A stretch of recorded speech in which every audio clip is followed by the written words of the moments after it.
Masechet Gitin Daf Lamed Chet, on commence le Bezrat Hashem Daf Lamed Zayin Amud Bet à 4 lignes d'en bas. On reprend donc ou le Rava de Amar.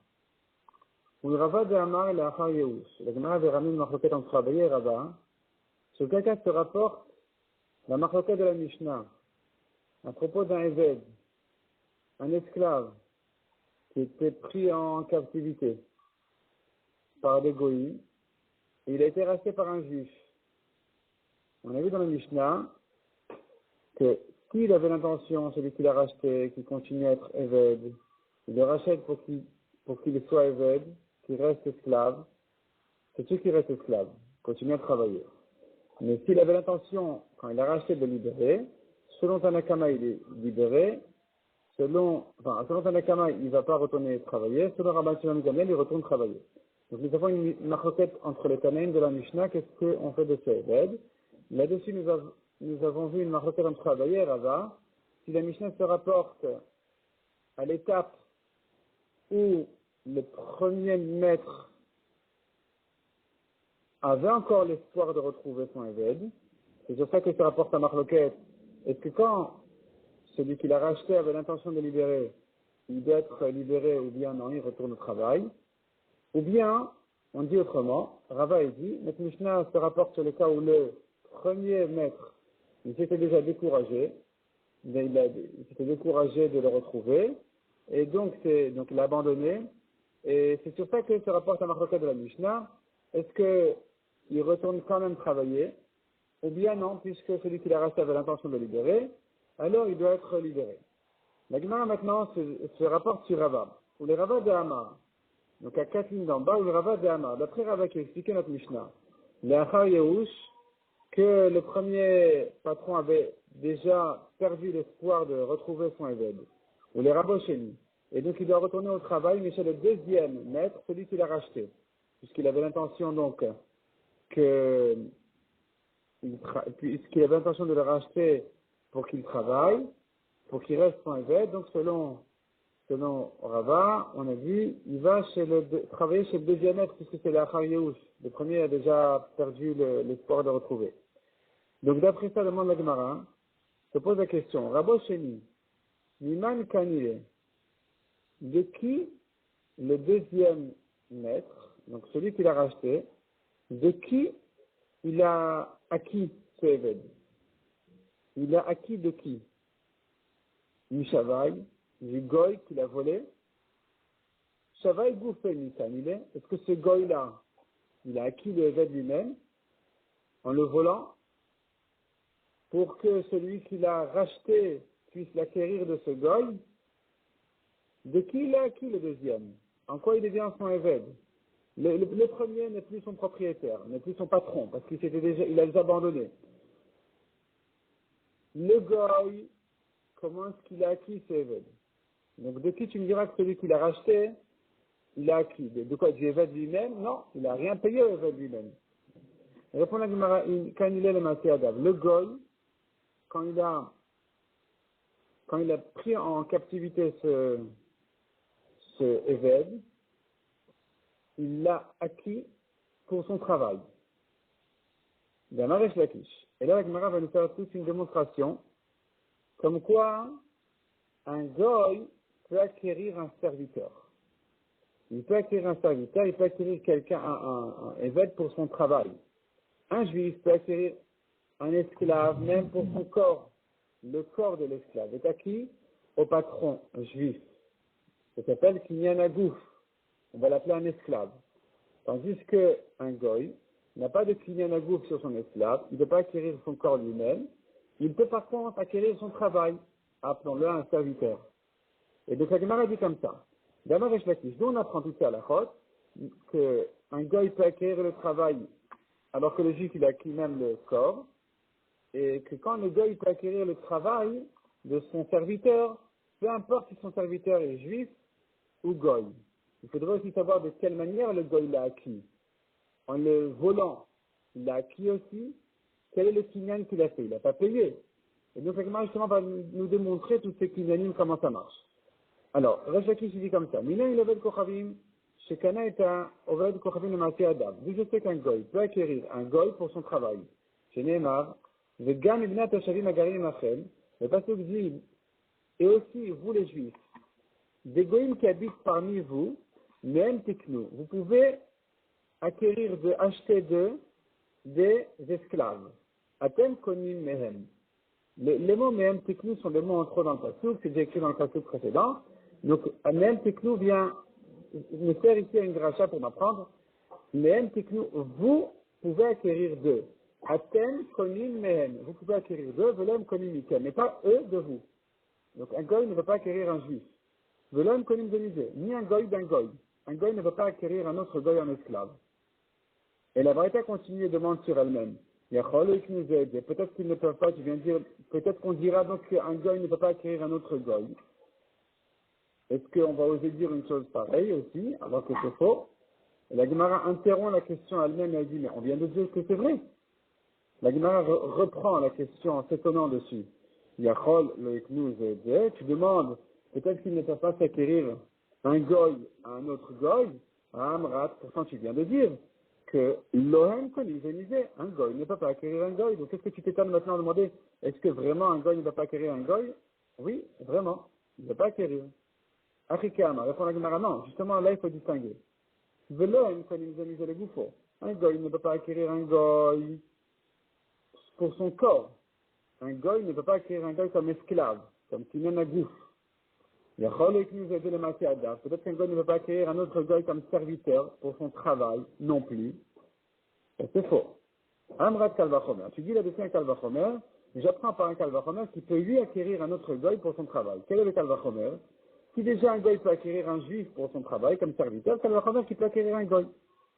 Obed Kochavim, Israël connaît. Si déjà un goy, il peut acquérir un juif, Obed Kochavim, le Kol Sheken. Qu'un goy puisse acquérir un goy comme serviteur pour son travail, n'est-ce pas un Kalvachomer qu'il peut? Il peut. La Gemara dit, bon d'accord, peut-être qu'un goy ne peut acquérir un goy comme serviteur qu'en payant de l'argent, qui est la manière d'un goy, par exemple, d'acquérir un terrain, d'acquérir autre chose, d'acquérir les juifs. Aval, de chazaka lo, mais peut-être que il n'y ait pas de kinyan chazaka, un goy ne puisse pas acquérir par un système de chazaka. Qu'est-ce qu'il y a un kinyan chazaka? Un kinyan chazaka correspond à utiliser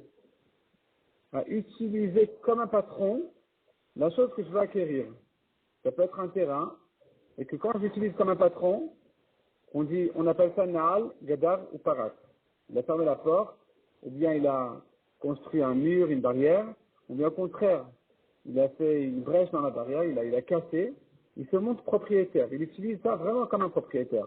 Ça, c'est une chazaka d'un terrain. Une chazaka d'un esclave, c'est le pas travailler. Ferme-moi la chaussure. Donc, ou bien le patron il dit à son esclave, soulève-moi, je vais changer l'ampoule.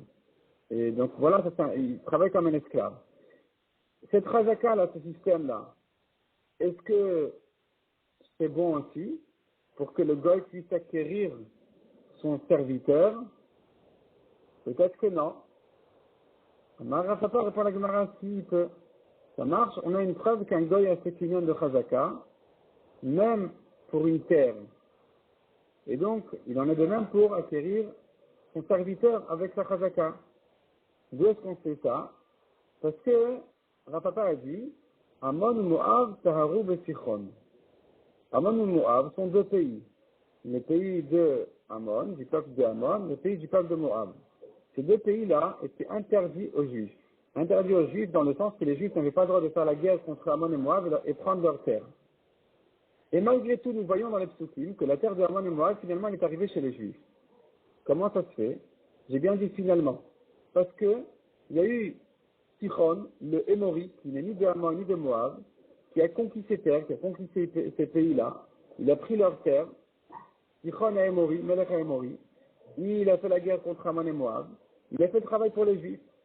Merci beaucoup, Sichon. Grâce à toi, les terres d'Amon et Moab ont été purifiées, permises, autorisées aux Juifs. Taharu, donc Amon et Moab, Taharu ont été purifiés de Sichon par Sichon. Sichon qui n'est ni d'Amon et Moab. Quand il a acquis leurs terres, il en est devenu propriétaire des terres, ou d'après Tosfot même des gens eux-mêmes, qui sont devenus donc ses serviteurs. Et donc tu vois qu'un goy peut acquérir en faisant chazaka. Parce que quel était le kinyan de Sichon? Il n'a rien payé ici, il a fait la guerre. Donc en fait, en réalité, tout son kinyan ici n'était que de se comporter comme un propriétaire. Il est là, il est le patron, il est le roi. Il est devenu le roi de Ammon et Moab en faisant la guerre, en gagnant la guerre contre eux. Donc tu vois qu'un gars, il peut acquérir en faisant chazaka, il peut donc acquérir comme ça aussi un serviteur goy. Ashkechan, Oved Kochavim, Oved Kochavim. On a trouvé qu'un goy peut acquérir un goy en tant que serviteur en faisant chazaka, même sans payer, en le faisant travailler. D'où je sais que Oved Kochavim Israël, Menalam, d'où je sais qu'un goy aussi peut acquérir un serviteur juif en le faisant travailler, en l'utilisant comme serviteur. Parce que si tu ne dis pas comme ça, tu ne comprends pas pourquoi dans notre cas, nous, dans le cas de Rava, où ce goy a été emprisonné par les goïms, ce évêque était emprisonné par les goïms, et maintenant, un juif l'a racheté de là-bas, de chez les goïms, et on a dit, mais tout son kinyan du juif qui l'a racheté n'a été fait que de ce goy-là, et ce goy-là lui-même, en quoi est-il devenu patron de ce évêque? Et le seul moyen de comprendre, c'est de dire par chazaka, parce qu'il n'a rien payé. C'est par chazaka, en le faisant travailler. Donc le goy, en faisant travailler le juif, il en est devenu le maître, le patron, et voilà maintenant qu'un juif est venu le racheter, donc il a acheté du goy, il peut s'en servir maintenant, ce juif-là, il a acquis ce évêque. Parce que le goy l'avait acquis. Et comment le goy l'avait acquis sans le payer? Par chazaka. D'où je sais qu'un goy peut acquérir un juif même, comme serviteur, en faisant chazaka, et pareil pour un évêque qui est un peu un juif, parce qu'il est capable de certaines mitzvot, comme on a dit hier. La Gemara répond parce qu'il est écrit, on apprend ça d'un pasouk. Un pasouk dans Parashat Troukat. Le pasouk dans Parashat Troukat nous dit, Virtiv, Vayishb Mimenu Shevi. Là-bas, il s'agit d'une guerre que les Juifs ont perdu. Les Juifs ont perdu la guerre. Et quand ils ont perdu la guerre, alors les Goïms, en question, ils ont pris en captivité une servante. Et les pasteurs qui considèrent que cette servante-là, qui a été prise par les ennemis Goïm, elle est acquise à eux, parce que le pasteur reconnaît le fait qu'elle soit devenue leur servante. Le pasteur dit Vaïshb, il a pris en captivité. Donc la Torah reconnaît que dorénavant cette servante-là, elle est chez les Goïm, elle leur appartient. Donc tu vois qu'un Goï peut acquérir même d'un juif en faisant chazaka. Et donc ça va nous expliquer justement notre cas, nous, comme quoi donc dans le cas de Rava, le juif, le deuxième qui a racheté donc ce évêque, il a racheté de quelqu'un qui en était propriétaire, qui avait le droit qui avait le droit dessus, et donc le deuxième maître pourra le faire travailler chez lui.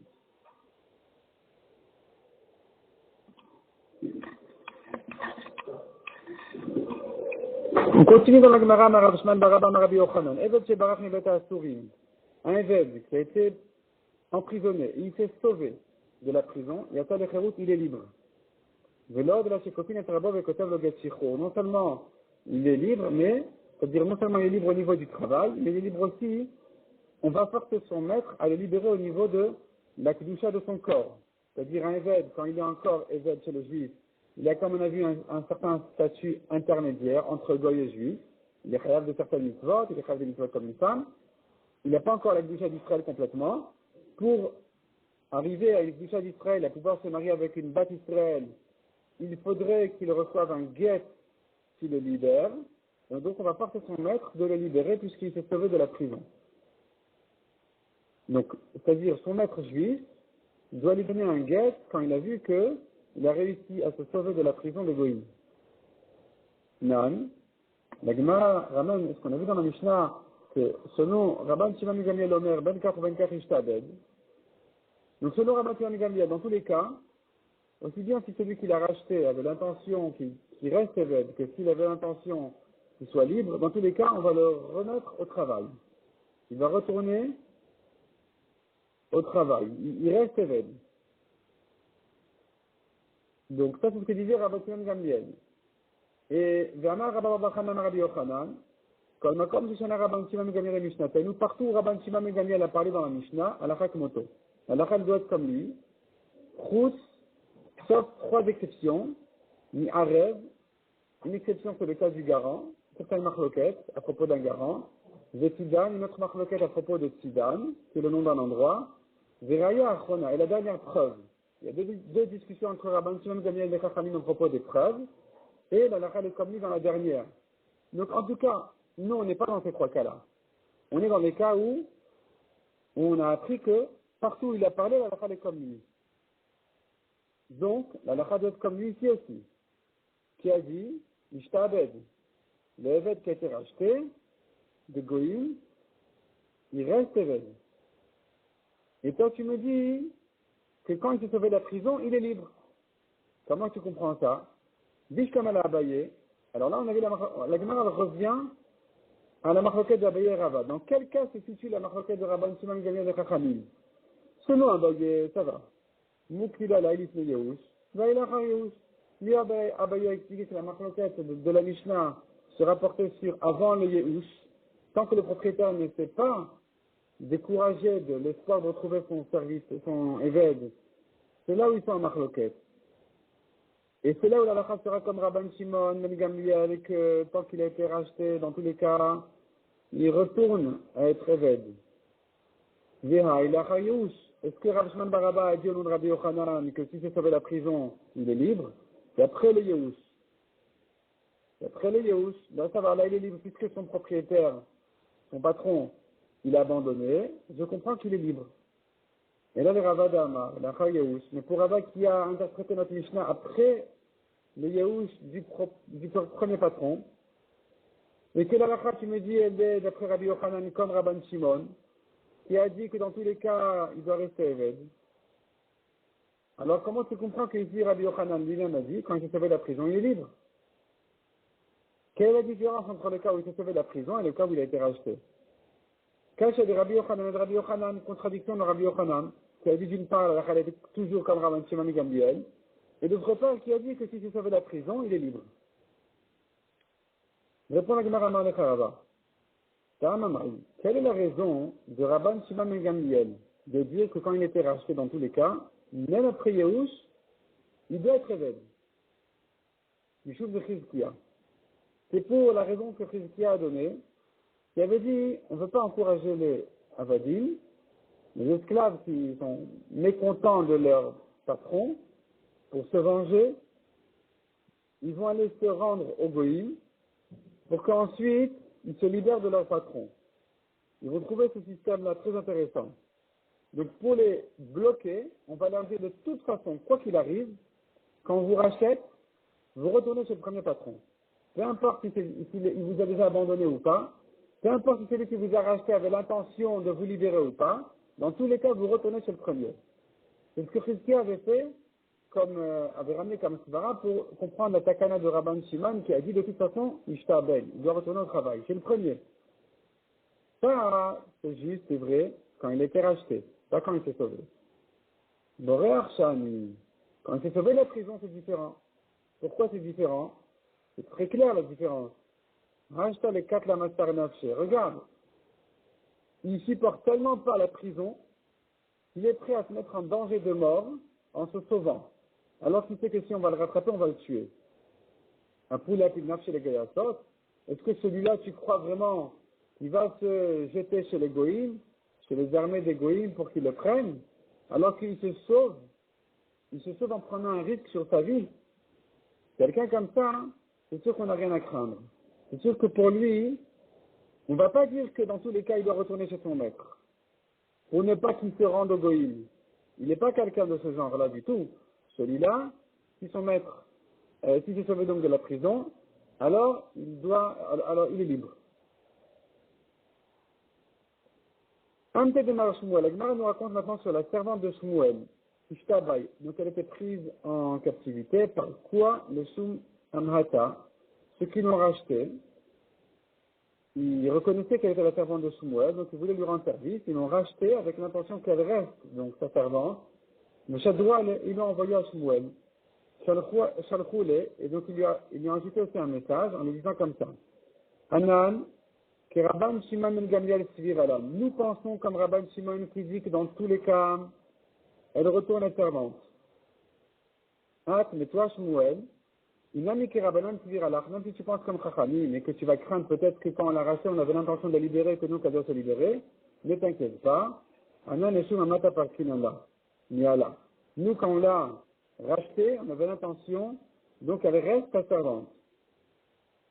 La Gemara dit, Vehi, nous savons l'ifni ou Shava. Et pensez que Shmuel ne l'avait pas encore abandonnée. Il n'avait pas encore perdu l'espoir de la retrouver. Vélo, il n'était pas comme ça. L'Achar ou Shava. Shmuel l'avait déjà abandonné. Et donc, maintenant, c'est fini. Elle est libre. Pourquoi? Ou Shmuel, non seulement que Shmuel ne pouvait plus la faire travailler puisqu'il avait déjà abandonné. Donc, au niveau du travail, c'est fini. Et la Gita de Chorut, même un guet pour la libérer, il ne lui a même pas redemandé. Shmuel n'exigeait même pas qu'elle prenne un guet pour se libérer. C'est fini. Elle est libre automatiquement. Pourquoi? Shmuel est un médamar Shmuel. Shmuel suit son opinion qui a dit, celui qui a abandonné son évêque, il est libre et il n'a même pas besoin d'un guet. Il est libre non seulement au niveau du travail, c'est ce qu'il a fait quand il a abandonné, donc il a abandonné en fait son travail, ses droits d'argent dessus, mais même le kinyan qu'il a sur son corps, il a sauté dès qu'il a abandonné. Pourquoi? Comment ça se fait? Comment ça se fait qu'automatiquement il rentre dans la doucha d'Israël sans recevoir de guet? Alors qu'en principe, quand il abandonne son travail, l'argent, sa valeur. Il ne peut pas abandonner donc son statut de Kedusha, s'il est un statut d'Eved, un statut d'Israël. Comment ça marche donc qu'ils disent que puisqu'il a été abandonné, c'est fini, il devient Israël automatiquement? Chez Neymar, on apprend du passé. Qui dit Vechol Eved Ish, Miknat Kesef. Tout Eved d'homme acquis par de l'argent. Et la Gemara s'étonne. Pourquoi le pasteur parle d'un Eved d'homme? La Torah là-bas parle d'un Eved à propos du Korban Pessah. Et la Gemara s'étonne, pourquoi tu parles l'Eved d'un homme? L'Eved Ish, l'Eved Isha. Est-ce que c'est à la fois qui concerne que l'Eved d'un homme et pas d'une femme? C'est important si c'est l'Eved d'un homme ou pas d'un homme. Et là, c'est pas sûr que la main te dire autre chose. L'accent n'est pas sur homme ou femme. L'accent, il est sur le fait que ce Eved-là, il ait une autorité sur lui. Un Eved d'un homme qui a une autorité sur lui. Un homme, une femme, peu importe. Donc, Eved, c'est la Reshut et Rabbo Alav, car oui, Eved. Un Eved dont le maître a une autorité sur lui s'appelle un Eved. Mais chez un Reshut et Rabbo Alav, un car oui, Eved. Un Eved dont le maître n'a plus d'autorité sur lui, il ne peut plus le faire travailler. Non seulement, au niveau du travail, il est, entre guillemets, libre, mais même dans tout son statut de vie, son corps est le corps d'un homme libre. C'est une personne qui est libre comme un juif, il n'a même plus besoin de guet. Puisque la Torah ne considère un évêque que si c'est un évêque d'homme, un évêque, c'est-à-dire qui est soumis à un homme, je déduis de là que dès qu'il n'est plus soumis à un homme, comme le cas où il a été abandonné, c'est fini. Il n'est même plus évêque du tout.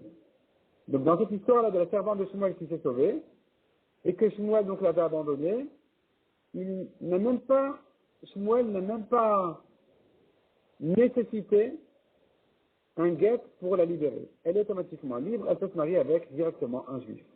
N'oublions pas que cette servante-là, il s'agit donc d'une Goya qui a été acquise comme servante à Shmuel et qui a pris donc ce statut intermédiaire d'une Shifra Knaanite qui est chayavet de certaines mitzvot. Et maintenant qu'elle s'est sauvée, qu'elle a été abandonnée, c'est fini, elle est comme une juive. La Gemara continue à raconter encore une histoire. Amte de Rabbi Abba Bar Zutra.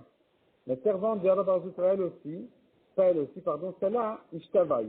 Donc elle était prise en captivité par les Goïm. Par cas, elle était rachetée par un Goï. Aoutarmouda, un Goï, l'a rachetée. Le Soumid était pour se marier avec elle. Shalchou le Lebide. Alors on a envoyé un message à Rabbi Abba, qui était l'ex-patron de cette servante-là. Yaout Avdat, si tu fais bien, Dar la Gita de Cheruta, envoie-lui un guet pour la libérer, et ça va nous permettre donc de résoudre le problème de cette servante-là. La Gemara demande en quoi ça va nous permettre de résoudre son problème. Et Chidam, de quoi il s'agit? Il demande tout par qu'elle a, si c'est Goy-là qui l'a racheté, il est d'accord qu'on la rachète de chez lui. Dama la Gita de Cheruta, pourquoi j'ai besoin de ce guet-là, de la libérer? Il demande tout par qu'elle a, et si le Goy n'est pas d'accord du tout qu'on la rachète, il veut se marier avec elle à tout prix, alors en quoi ça va aider ici le guet? Répond la Gemara à l'Olam de Massou Parkela. Non, le gars il est d'accord qu'on la rachète, mais maintenant que son patron, Rabbi Abba, il lui envoie son guet pour la libérer, ce sera plus facile de ramasser de l'argent pour la racheter. Donc les gens vont réussir plus à se réunir et à ramasser l'argent qu'il faut, ou pas qu'elle a pour la racheter, parce qu'ils pensent que la mitzvah n'est que de racheter les libres, les hommes libres, les femmes libres, mais pas les servantes. Il va y avoir l'orlam de la massou par qu'elle a. Ou bien dit la Gemara, peut-être qu'en fait, je pourrais te dire aussi, à quoi me sert ici le guet? Sans le guet, il ne pouvait pas la racheter. Parce que ce gars-là, il voulait se marier avec elle, il n'était pas d'accord qu'on la rachète. Alors à quoi me sert ici le guet? Le guet ici n'est que un système psychologique. Mais qui va de marche vers la guide de Cheruta, puisque maintenant il va lui envoyer ce guet-là, de la BAP. Elle sera déshonorée aux yeux de son mari, enfin de ce goy-là, ou Masrik-là, il sera d'accord qu'on la rachète. C'est comme ça. Ce goy-là, il a racheté cette servante pour se marier avec elle. Maintenant, dès que ça va se faire, dès que on apprend que finalement c'était une servante d'un juif, on dira, ah, celle elle a vécu chez les juifs, je ne vais pas me marier avec elle. C'est pas de mon honneur, c'est pas de mon kavod de me marier avec une servante d'un juif. Et donc c'est à ça que va servir le guet. Parce que là, il n'est pas d'accord, il est coincé sur ses idées, il n'est pas d'accord qu'on la rachète. Mais dès que tu lui envoies un guet pour publier, pour montrer qu'elle était sa servante, là c'est fini, il ne la voudra plus. Il va la rejeter. La Gemara demande à bon, est-ce que c'est comme ça? Pourtant, on a appris le contraire. Les goïms, ils préfèrent se marier avec les bêtes, les vaches, les ânesses des juifs, plutôt que leurs femmes. Ils préfèrent les béhémoths des juifs que leurs femmes à eux-mêmes. Donc comment tu dis ici maintenant que dès que il apprend qu'elle était la servante d'un juif, il va la rejeter? Au contraire, la servante d'un juif, c'est bravo, il a réussi à se marier avec la servante d'un juif. Il répond à la Gemara, Némi le Betsina. Quand est-ce que les goïms, ils sont d'accord, ils préfèrent les béhémoths des juifs que leurs femmes? C'est quand ça se fait en cachette, ça se fait pas savoir. À Val-de-Paressia, mais quand ça se fait comme ça, savoir en public, Zilado Milta. Ils ont honte de leurs amis, et donc ils osent plus, il n'osera plus se marier avec elles. Hayanta Dava de Pumbedita. Le Gemara nous raconte encore sur une servante qui était dans la ville de Pumbedita, de Abu Kameav, de Bain Sheisura. Et les gens, ils faisaient d'avérote avec elle. C'est un obstacle, cette femme, cette servante-là. Qu'est-ce qu'on en fait? Amar Abaye, il offre d'Amar Avida Mar Shmuel, si ce n'est que Shmuel a dit, que la Mishacher Avdo Verbease, tout celui qui libère son évêque, il transgresse une mitzvah positive où la Torah a ordonné de les faire travailler. Abakaïs Nere le Mara, j'aurais forcé son maître d'exprimer la guide de Charuta, pour qu'il lui écrive un guet pour la libérer. Une fois qu'elle sera libre, elle pourra un juif qui, en tant que mari, va la surveiller. Elle sera protégée, elle sera surveillée automatiquement. Or là, en tant que servante, elle est abandonnée, elle se laisse aller avec tout le monde, et donc c'est pas bon. Donc si ce n'est qu'il est interdit de la libérer, j'aurais vraiment forcé son maître à le faire. Ravina Amar, Ravina dit non. Il y a dans ce cas-là, Modé Raviouda, Ravina est d'accord qu'il faut la libérer, Mishumita d'Isura, à cause d'Adorat qu'elle fait faire aux gens. Donc pour ne pas qu'elle reste comme ça, il faut la libérer, de manière à ce qu'elle puisse se marier et que les gens ne fassent pas d'avérote avec elle. Et Abaye, et Abaye, pour lui, la raison d'avérote, elle n'est pas suffisante pour permettre de la libérer. Pourtant, on a appris que c'est une raison suffisante. Il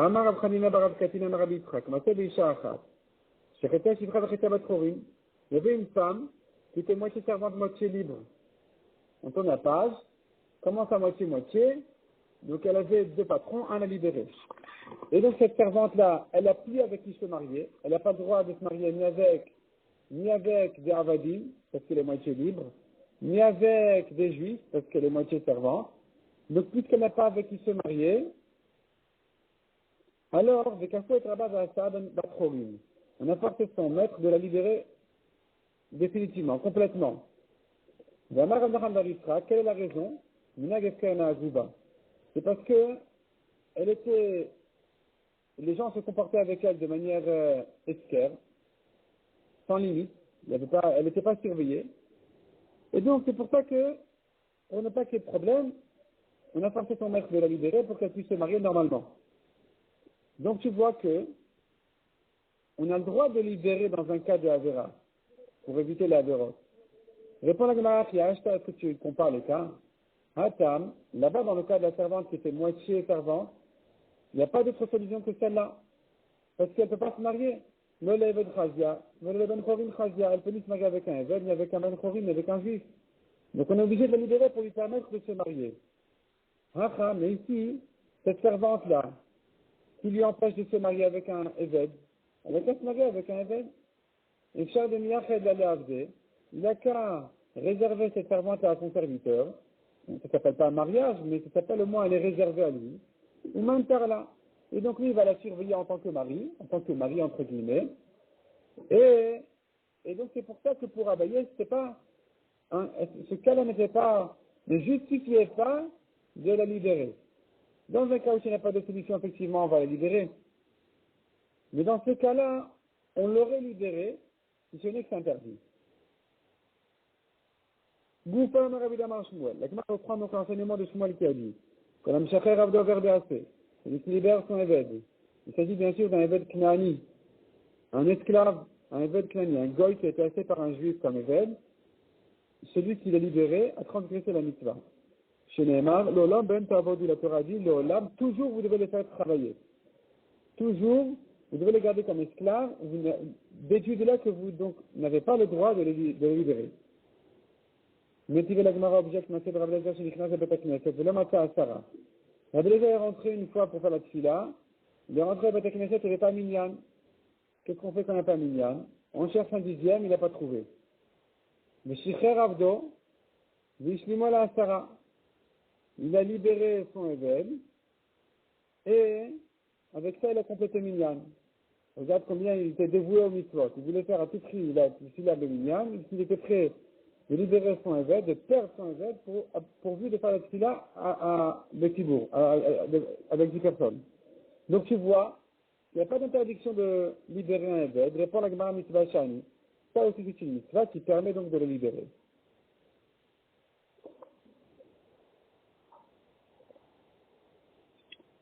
Tanu Rabbanan. Le Olam ben Ta'avodu, le pasteur nous dit, donc comme on vient de voir, vous devez les faire travailler toujours, c'est Avadim. Réchout. Ce pasteur-là ne vient que me dire que vous avez le droit de les faire travailler toujours, même si le Yovel est passé. Alors qu'un serviteur juif, quand le Yovel arrive, il se libère automatiquement. Un Eved Kinani, ce n'est pas le cas. Même si le Yovel passe, il continue à travailler, livré Rabbi Ishmael. Donc il n'y a pas ici de mitzvah, il n'y a pas d'obligation. Simplement, la Torah est venue permettre de continuer à les garder comme avadim malgré le Yovel. Rabbi Akiva Omer, Chova. Rabbi Akiva dit, ce pasuk-là est une obligation.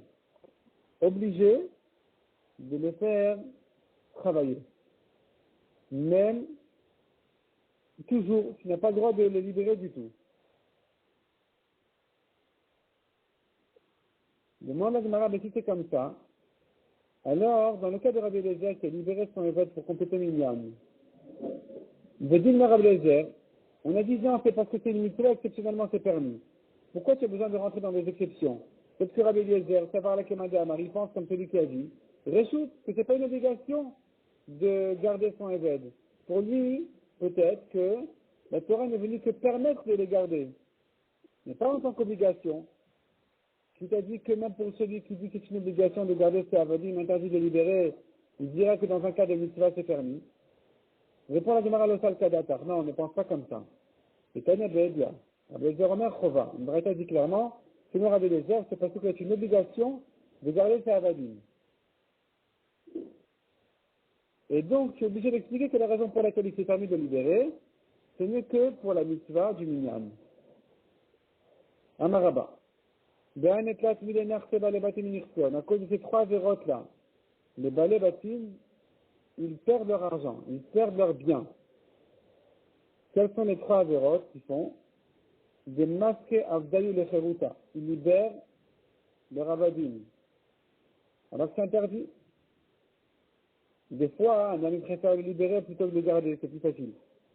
Et c'est une avéra. Il vient le voir, on n'a pas le droit de le libérer, et à cause de ça, donc, ils perdent leur richesse. Deuxièmement, on veut des Saïrin Irsaïou Beshabta. Ils tournent vérifier dans leurs biens qu'est-ce qu'il faut faire pendant Shabbat. Pendant Shabbat, ils font le tour de leur champ pour voir qu'est-ce qu'il faut réparer.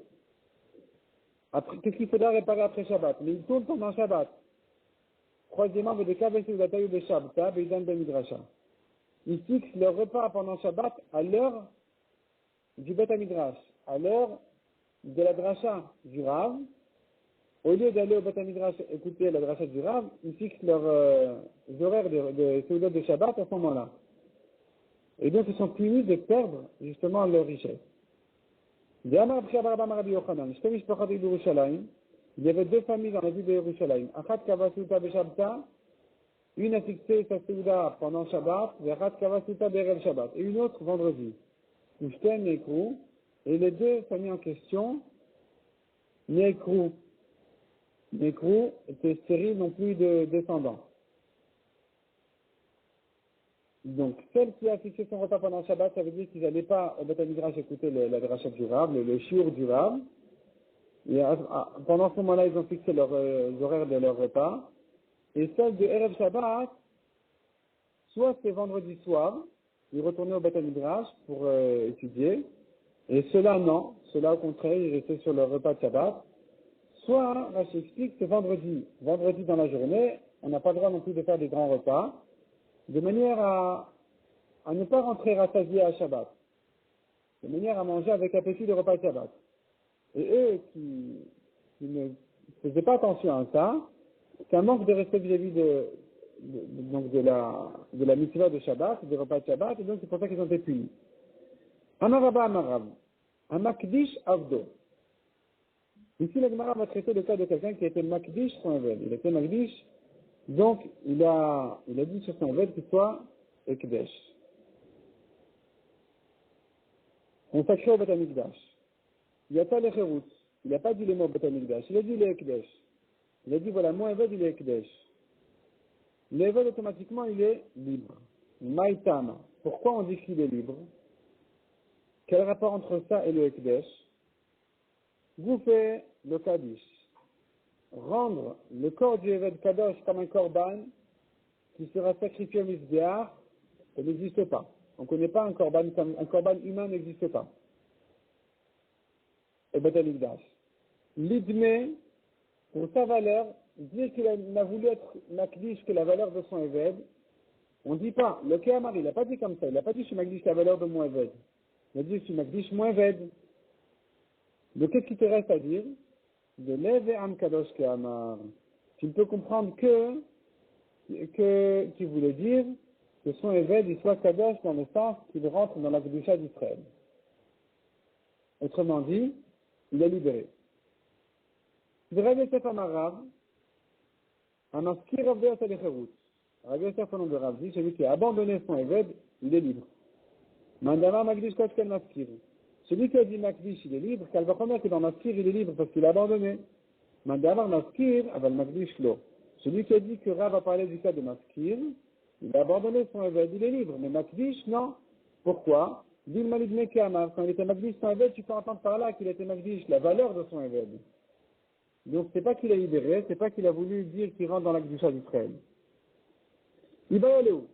Tarif le Tzichour ou le Tarif. Cela, donc, celui qui a abandonné son Eved, qui était Magdish son Eved, on a dit il est libre, mais il est libre, ça veut dire quoi? Il faut le libérer en lui donnant un guet, ou non? C'est fini, il est libre définitivement, même sans guet. Tashma, bien écoute. Lama Avchab Ravina Marav, Echad et Vechad, Yatal et Cherut, le Tarif et Tzichour. Les deux sont libres, et dans Maskir et dans Makdish, mais il leur faut un guet. Amar Rabba Motvina Nashmatim. Rabba ramène une objection, Rabba dit, on a objecté notre enseignement. Donc Rabba lui-même qui avait ramené au nom de Rav que celui qui est Makdish son Eved, il est libre. Rabba ramène une objection sur cette halakha elle-même.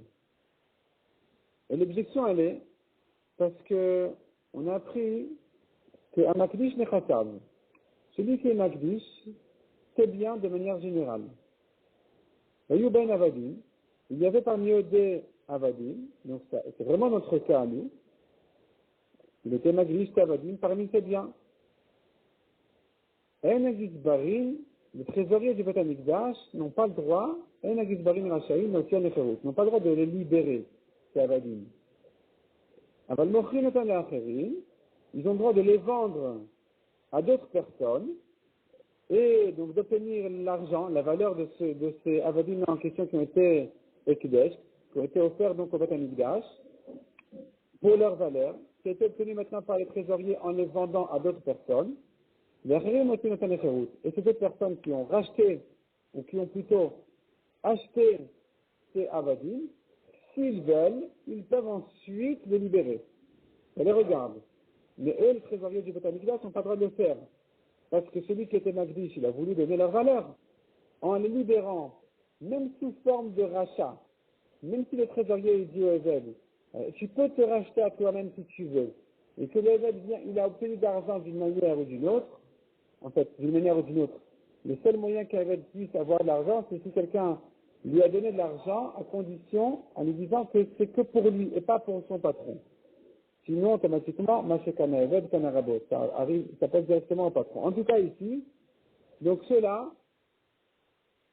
ne peuvent pas se racheter à eux-mêmes parce que le Eved n'a pas été consacré, n'a pas été offert au Beth Amikdash pour qu'il se rachète, il a été offert au Beth Amikdash pour que sa valeur rentre au trésor du Beth Amikdash. Donc les trésoriers peuvent les vendre à quelqu'un d'autre sous forme de vente, et ces autres-là, s'ils veulent, ils peuvent les libérer. Rabbi Omer. Omer Ani, un fou ne peut pas Rabbi dit, d'après moi, l'Eved, il peut payer son prix et sortir, se racheter à lui-même, il peut chez Kimocholo. Ça aussi, ça s'appelle une vente. Ça s'appelle que le Beth Amikdash a vendu l'Eved. Peu importe s'il a vendu à lui-même ou à quelqu'un d'autre. En tout cas, tu vois d'ici, que celui qui est Magdish son Eved, l'Eved, il n'est pas libre, au contraire. Il est Ekdesh au Beth Amikdash. Objection pour Rav qui a dit que celui qui est Magdish son Eved, il a libéré. Répond la Gemara, m'a dit qu'une karamite elle est de Rav. Est-ce que vraiment tu objectes une Mishnah sur Rav? Rav n'a pas peur des Mishnayot. Rav Tana ou pas libre. Rav, il a un niveau de Tana, et il peut être en discussion sur des Mishnayot. Il peut ne pas être d'accord. D'après Rav, il est libre. D'après la Mishnah, il est offert au Beth Amikdash. Tashma, la Gemara dit bon d'accord. Les Mishnayot, Rav il est en discussion sur Rav, disons. Qu'est-ce qu'il fait maintenant avec le pasuk? Il y a un pasuk qui dit Ar kol cherem de Gomer, mais Adam. Tout cherem d'homme. Cherem, c'est une sorte de Ekdesh. Quelqu'un qui dit ça c'est cherem. Cherem, ça veut dire je le donne au Beth Amikdash.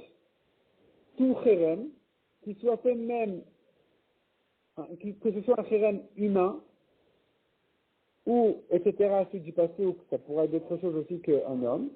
Comment est-ce que quelqu'un peut faire un cherem humain? Et lui, Avada, M. Protavak Naani. S'il a dit cherem sur ses esclaves, ses servantes, à Knaanim. Pas juif, bien sûr. À Knaanim, le Goïm. Donc tu vois ici que c'est considéré comme un don au Beth Amikdash, et non pas qu'il les a libérés. Et ça, c'est déjà un pasuk. Qu'est-ce que tu fais de ce pasuk-là? Comment Rav va expliquer ce pasuk? Répond la Gemara Chadonai Askina, de quoi il s'agit? C'est passé par du cas où il a dit clairement, il a précisé, je le donne, c'est-à-dire je vais offrir sa valeur au Beth Amikdash. C'est là où on dit que c'est un chérem qui est donné au Beth Amikdash. Mais s'il a dit je suis Makdish mon Eved, tu diras, il est libéré, il a rendu Kadosh comme un Israël. Yachid c'est comme ça, Idachnani, d'Amar Lidme. Dans le cas de la Mishnah qu'on vient de ramener en objection sur Rav, pourquoi on a dit Rav, il n'est pas d'accord avec la Mishnah? Il dit tout simplement, cette Mishnah qui dit que ces Avadim là, ils sont offerts au Beth Amikdash, elle parle du cas où il a précisé clairement, je donne leur valeur au Beth Amikdash. Je suis Makdish leur valeur, leur prix. Répond la Gemara, tu ne peux pas dire comme ça là-bas. Parce que de quoi il se met le trésorier ici? Pourquoi le trésorier vient prendre les Avadim? Pourquoi ils les vendent?